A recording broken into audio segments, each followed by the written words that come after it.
Google says Veritas's claim about their search results are a bunch of already debunked conspiracy theories. You keep using the word. I don't think it means what you think it means. Senior research psychologist Robert Epstein, who publicly supported Clinton, by the way, published 3 peer-reviewed studies with Google's search engine in 2015, 17, 18. He says, "Our new research leaves little doubt about whether Google has the ability to control voters.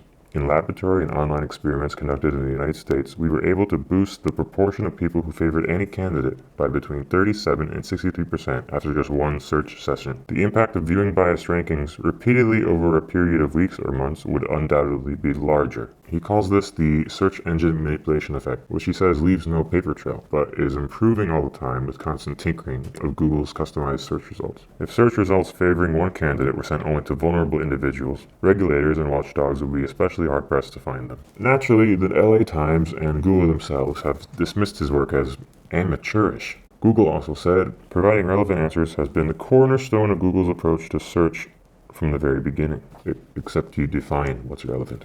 It would undermine the people's trust in our results and company if we were to change course. Epstein responds, "Could any comment be more meaningless?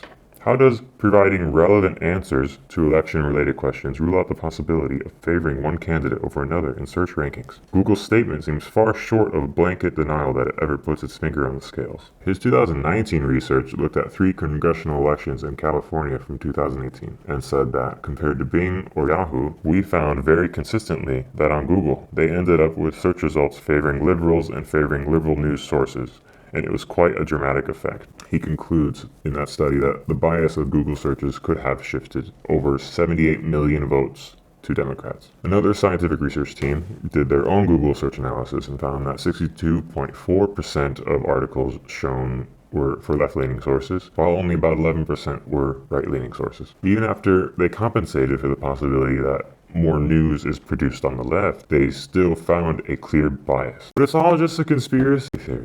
Shut up and watch YouTube. Speaking of YouTube, a coding blacklist was leaked. So now we know it's not just US elections Google is fucking with. In Ireland, there was a referendum to make abortion legal.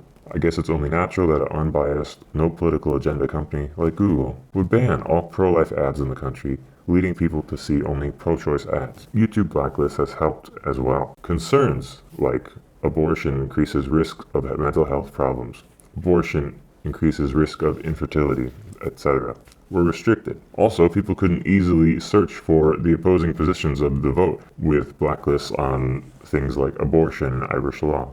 Repeal the 8th Medical Alliance for a no vote. Abortion Rights Campaign Ireland. Naturally, it resulted in more citizens being uninformed about the issue entirely. This, in tandem with left-leaning articles and reporting, voting to legalize abortion was inevitable. But this must be an understanding. Sundar Pichai, Google CEO, after a few no-shows, finally showed up to a Congress summons, and he said under oath, "It is not possible for an individual employee or groups of employees to manipulate our search results. We have a robust framework, including many steps in the process." And one of these many steps is a manual review, according to a Google Insider's leak from January this year. It details what's called Deceptive News Domain Blacklist, which also states approved by Gomez at Google, Nayak at Google, Har at Google, as of 8/13/2018. Ben Gomes is the Google's head of search. Pandu Nayak is a Google fellow, and Paul Har is a Google software engineer. The purpose is to remove targeted sites from video or top news results. It sounds like Pichai committed perjury. So what kind of things are they removing? Why, unfair things. Why not start off with some more election meddling when YouTube deleted the channel of the Swedish political party Alternative for Sweden? As a response to yet another terrorist attack in France, they vowed to deport economic migrants if elected. And we can't have voters knowing that's an option, I guess. Here's the fair option for Swedes that YouTube allows. Det är dags att inse att nya svenskar kommer att ta plats. Med kultur, språk och vanor. Och det är dags att se det som en positiv kraft. Of course, the Alternative for Sweden is not alone. Around 70 YouTube channels have been banned. Over 20 channels have had more than one video deleted. Another 20 have been completely demonetized, but There are also just countless videos that have individually been demonetized, and creators across YouTube are, even if they're political or not, are continuously making videos talking about this. These are channels between like 50,000 or 500,000 subscribers or more. So how did Google and YouTube find which channels to attack? Well, luckily, the pro-open borders group, Data and Society, made a report. The report tracked down the most dangerous channels, which basically means people who are not for open borders. Channels who have a significant viewer base, particularly those who have interviewed each other. And according to this report, if you have a discussion with someone who has objectionable ideas, just by giving them the chance to speak means you apparently approve of what they say. Thus, all channels targeted in this report are part of the Alternative Influence Network, which is something they just made up. They're acting like these people are part of a dedicated organization attempting to spread evil, which is just non-progressive ideas.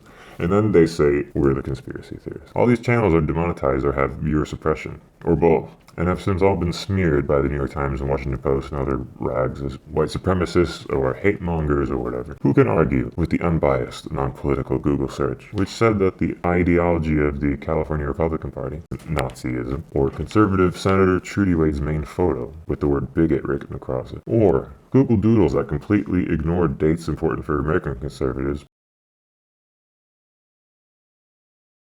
But you gotta make the doodles for the gays, the feminist Muslims, and Canada's Flag Day. Oh, Google's not biased, it's just a conspiracy theory. A debunked one at that. How nice of Comrade Google to add reviewed claims sections for unfair websites. Of course, Huffington Post, Vox, Salon, or other dubious left-leaning sites are not unfair, and don't require this feature.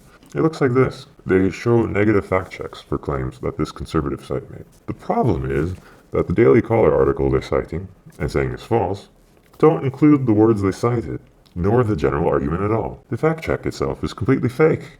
Yay! But Google's not biased. In part 3, we'll see non-political Google's recommendations to employees for anti-conservative protests.